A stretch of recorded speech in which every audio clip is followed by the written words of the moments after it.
milahatra no nifamonjena vitana eny tompo tsy hoaio ady no nitsony reny fitiavana nasehona ka aneo no anavazako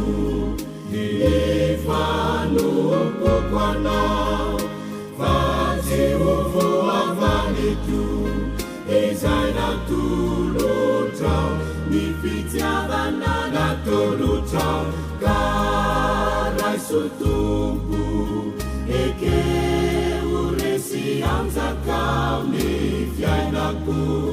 ho voninahitra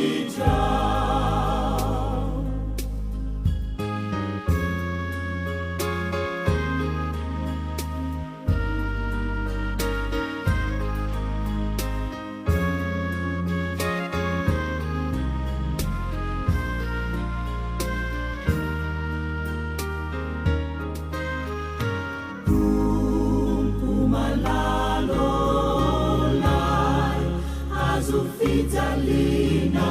niaretanao tao Kalvari niaretanao pamojito no nanehonao fa tinao ity mpanoty zay tsy mendrika anao akority ka aneo no anavazako ifanompoko anao fa tsy ho voavaniko izay natolotrao ny fitiavana natolotrao ka raiso tompo ekeo resy anjakao ny fiainako ho voninahitra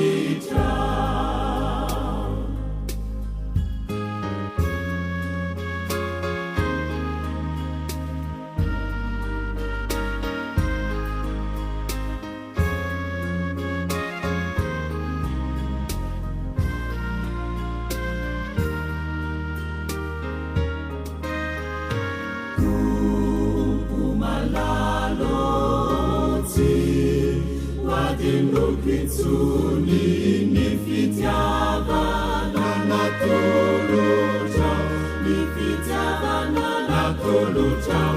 eny tompo ity